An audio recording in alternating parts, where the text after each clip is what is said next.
Bienvenidos a Teatro en Off. Soy Candela, con K, y os invito a escuchar un monólogo de Paco Becerra que se titula Muero porque no muero, la vida doble de Teresa, editado por la Fundación SGAE en su colección Teatro Autor, y os recomiendo su lectura y la de su prólogo escrito por Antón Pujol. Puesto que el autor imagina una doble vida para Teresa de Jesús, antes y después de su muerte, este será un monólogo a dos voces. Teresa en carne y hueso y Teresa resucitada por Becerra, arquitecto de la imaginación. Desde la Sala 2 de Aula 51, comenzamos tercera temporada de Teatro en Off, con las voces de Anaís García Badía y Candela Rojas en Teresa, Luis Ignacio González en los títulos y primera revelación, y Esteban Masana en segunda revelación, y en la voz de una paloma dentro del último título. En el registro sonoro, Luis Cid. Atriles, micros y dicción. Muero porque no muero. La vida doble de Teresa. La noche más larga de la historia. Abandoné la vida en la tierra, en la que vino a llamarse la noche más larga de la historia. Había que poner en orden el tiempo de los hombres con el de los astros. Y casualidad o no, el día de mi muerte fue elegido para cambiar el calendario. Hasta ese momento, la sucesión de los días había estado regida por el almanaque impuesto por Julio César. Pero a partir de aquella noche, lo sustituyeron por el gregoriano, que es el que se utiliza en la actualidad. Debido a los ajustes que tuvieron que hacerse, los 10 días posteriores a la fecha de mi defunción, hoy no figuran en ninguna parte, se esfumaron de un plumazo. Del mismo modo que nada más fallecer, mi cuerpo también desapareció. Mi corazón se quedó en el lugar en el que dejó de latir, Alba de Tormes. Pero el resto comenzó a diseminarse a lo largo y ancho del planeta a gran velocidad. El cuerpo infinito. Para que se hagan una idea, al poco tiempo de que la sangre dejara de correr por mis venas, este pie ya había llegado a Roma, este trozo de mandíbula a Italia, todas estas muelas de aquí atrás a México, este trozo de clavícula a Bélgica, los dedos de esta mano, quitando el meñique y el pulgar, a Bruselas, Sevilla y París, y esta mano, la derecha, a Portugal. Eso sí, antes de viajar al país luso, se dio un paseo junto a 2 carmelitas descalzas por los Estados Unidos de América. La mala fortuna quiso que, al llegar a la aduana, las monjas se encontraran con que tenían que declarar la mano, y al no localizar ningún apartado para miembros incorruptos, a una de ellas se le ocurrió la brillante idea de inscribirla en el epígrafe conservas y salazones. El resto de mi cuerpo se quedó en Ávila, salvo este ojo derecho y esta mano que ven aquí, que nada más cercenármela, la metieron dentro de un sobre y como si fuera un trozo de jamón, la enviaron a Lisboa. De Lisboa viajó a Coimbra, de Coimbra a Valladolid, de Valladolid a Burgos, y así estuvo dando vueltas hasta que aterrizó en Ronda, donde permaneció estos últimos años. Y digo permaneció porque hace poco salté los muros de la iglesia de la Merced y volví a hacerme con ella. Era la última parte de mi cuerpo que me quedaba por reconquistar. La mano izquierda. Les juro que todavía hay días en los que me miro al espejo y no me lo creo. No saben lo duro que ha sido llegar hasta aquí. De hecho, si les contara lo que he tenido que hacer para recomponerme, estoy segura de que pensarían que les estoy mintiendo. Eso o que me he vuelto loca, una de dos. Y no me sorprendería. ¿Saben por qué?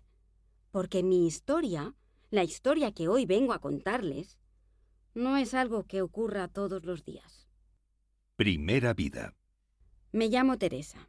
Soy la tercera de 10 hermanos y siempre me fascinó la literatura. Tanto que de pequeña no había momento del día en que no tuviese un libro entre las manos. Mis favoritos, las vidas de santos y las novelas de caballerías. Hasta que un buen día, una serie de títulos que hasta la fecha habían estado reservados en exclusiva a una élite de religiosos, comienzan a traducirse a la lengua vulgar. Mi padre los trae a casa y yo los devoro sin sospechar que de un día para otro la Iglesia dictaría el índice de libros prohibidos y me vería obligada a abandonar mi habitual distracción. La orden es clara. todo aquel que no se deshaga de los títulos que figuran en la lista será ejecutado. Pero yo no me amilano, y lejos de acatar el mandato, me niego a quemar todas aquellas palabras que habían estado alimentando mi espíritu. ¿Por qué tengo que arrojar mis libros a la hoguera? Pero mi madre fallece, y al volver del cementerio tras dar sepultura a sus restos, compruebo que todos los estantes de la biblioteca están vacíos. Acaban de desaparecer las dos cosas que más amaba en el mundo, mi madre y los libros.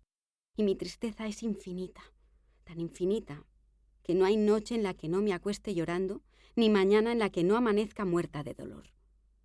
Hasta que, pasado un tiempo, conozco a un muchacho que me pretende y empiezo a mantener conversaciones con él. Monja ni muerta.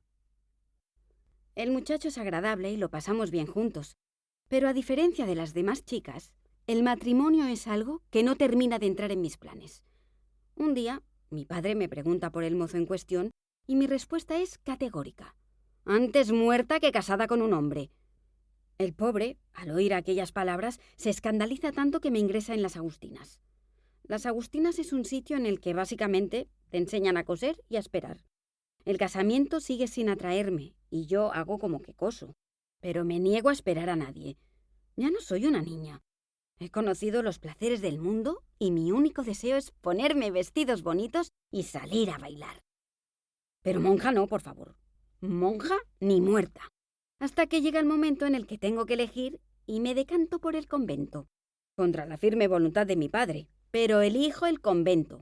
Y lo elijo no porque haya sentido la llamada de Dios, sino porque el matrimonio me parece una esclavitud y la sumisión que aguarda a las mujeres después del casamiento, algo indigno y deplorable. La prueba está en todos esos hombres que no solo acaban con el alma de sus esposas, sino que también acaban con su vida. Con lo que una mañana, con las claras del día y sin que nadie me vea, huyo hasta las puertas de la Encarnación.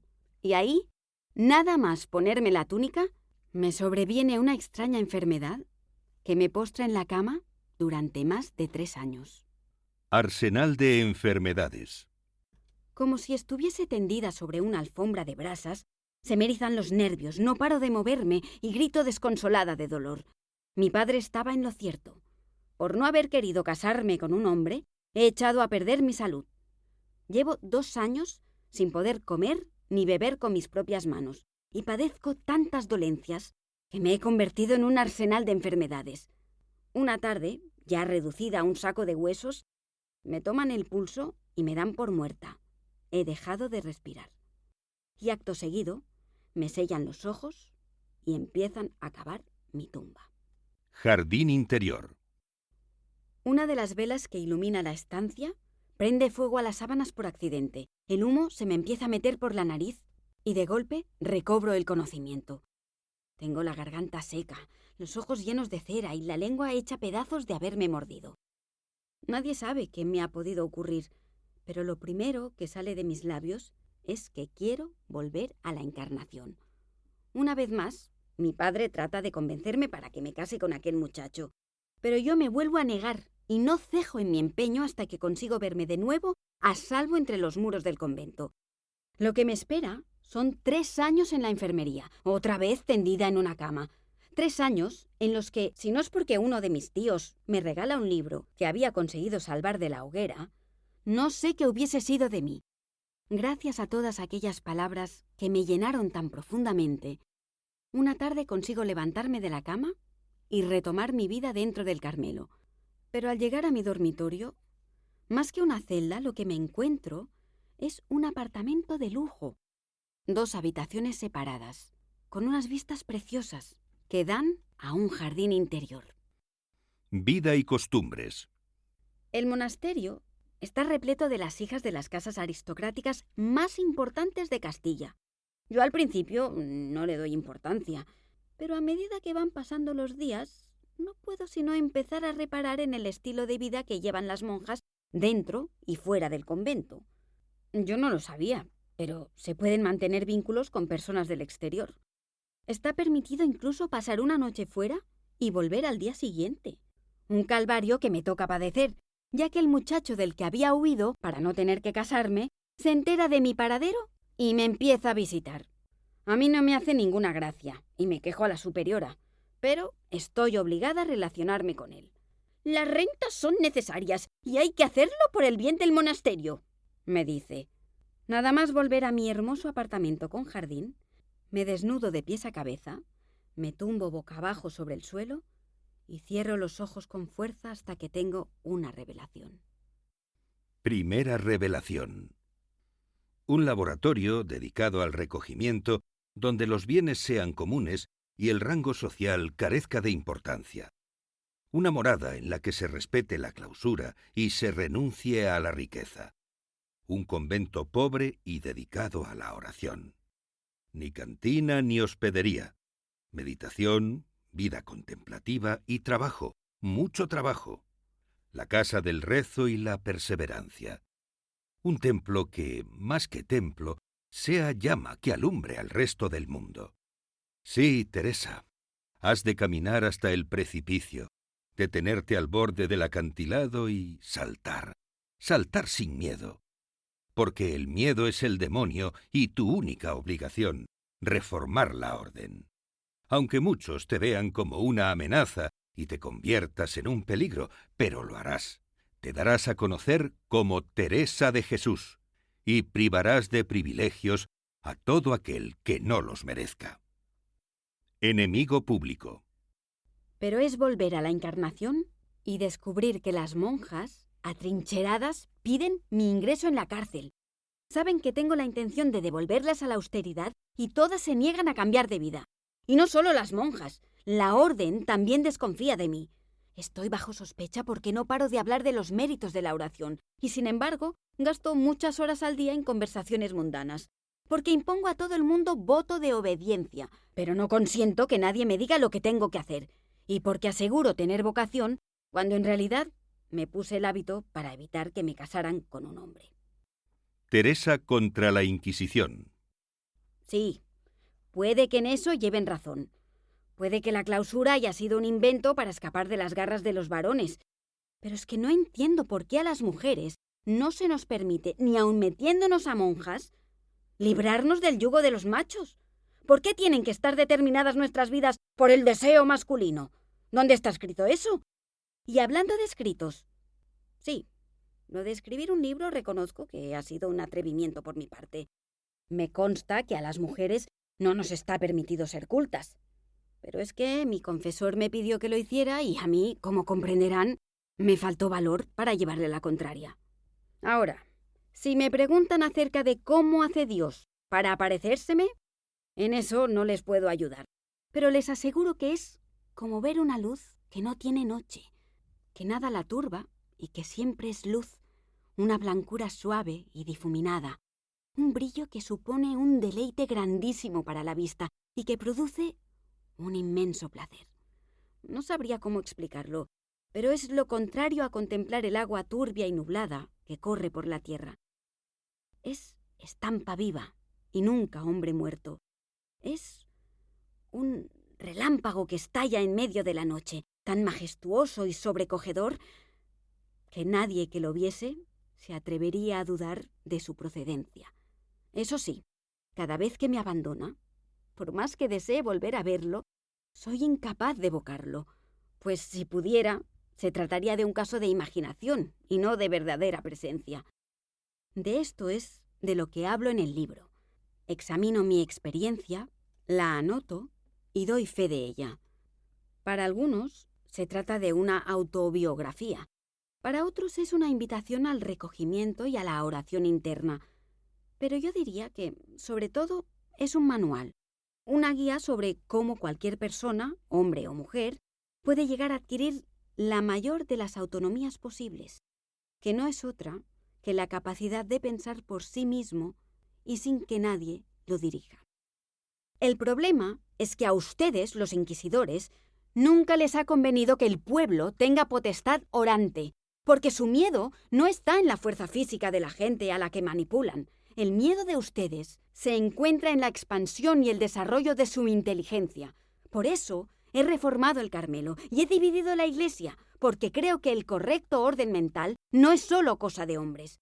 La que quiera hilar, que hile. Y la que quiera coser, que cosa. Porque coser no es pecado ninguno. Pero que sepa que la vida es algo más que andar entre ovillos y alfileres. Que sepa que la vida, sobre todo, es reflexionar y hacerse preguntas. ¿Y saben por qué? Porque dentro de todas y cada una de las personas existe un castillo hecho enteramente de diamante, una fortaleza con numerosas habitaciones y un salón principal. Y ahí, en ese salón, es donde se resuelven todos los misterios. Nuestras manos, nuestros ojos y todo lo que nos conforma son simples trampas, engaños que nos entretienen y desvían de lo esencial. Por eso, mis monjas y yo huimos del mundo y de todo lo que nos impide llegar a preguntarnos ¿quién habita realmente dentro de nosotras? Y la forma en la que lo hacemos es a través de la oración, pero no de la que se recita en alto, sino a través de la interior. Porque el que no advierte con quién habla cuando reza, el que no sabe lo que pide y cómo lo pide, el que dice lo que se le va viniendo a la punta de la lengua, por mucho que menee los labios y gaste saliva, ese ni ora ni reza ni hace nada parecido. Repetir sin saber lo que se está repitiendo, eso no lo tengo yo por oración. Y ahí reside el problema, en que a ustedes, los inquisidores, nunca les ha interesado que la gente se conozca, y mucho menos que esa misma gente llegue a preguntarse quién es y qué ha venido a hacer a este mundo. A ustedes lo único que les ha interesado es que el pueblo siga a pie juntillas la palabra escrita y no se salga de los márgenes, porque saben que una sociedad que consigue orar por sí misma es una sociedad dueña de su pensamiento, pero ante todo, saben que una sociedad que puede orar por sí misma ya no necesita del magisterio superior de nadie para sacar sus propias conclusiones. De eso es de lo que tienen miedo. De que si personas como yo hemos sido capaces de llegar a plantearnos de forma autónoma cuestiones sobre el sentido de Dios, ¿por qué no podríamos plantearnos de igual modo cuestiones sobre el sentido de nuestra propia vida? Entre las muchas maneras que han existido de dirigir la voluntad de las personas, la más habitual ha sido la de conducir su pensamiento. Esa y condenar su capacidad de soñar otras realidades. En lo de limitar los sueños de las personas, el Santo Oficio ha sido siempre especialista. De lo contrario, ¿por qué habrían de temer tanto a un grupo de mujeres? Díganme, ¿qué piensan que podríamos estar haciendo mis monjas y yo, encerradas en el convento? Sé que no se me acusa de haber escrito un libro, ni de tener ascendencia judía, ni siquiera de ser una alumbrada. Se me acusa de haber tenido la osadía de enseñarle a la gente lo que significa la palabra libertad. Y es que ustedes, los inquisidores, siempre han tenido una cosa muy clara, que para que el pueblo siga siendo pobre de verdad, no basta con que lo sea económicamente. Para que siga siendo pobre de verdad, el pueblo, sobre todo, ha de ser pobre de espíritu. Porque la verdadera pobreza no es la pobreza del bolsillo. La verdadera pobreza es la pobreza del alma.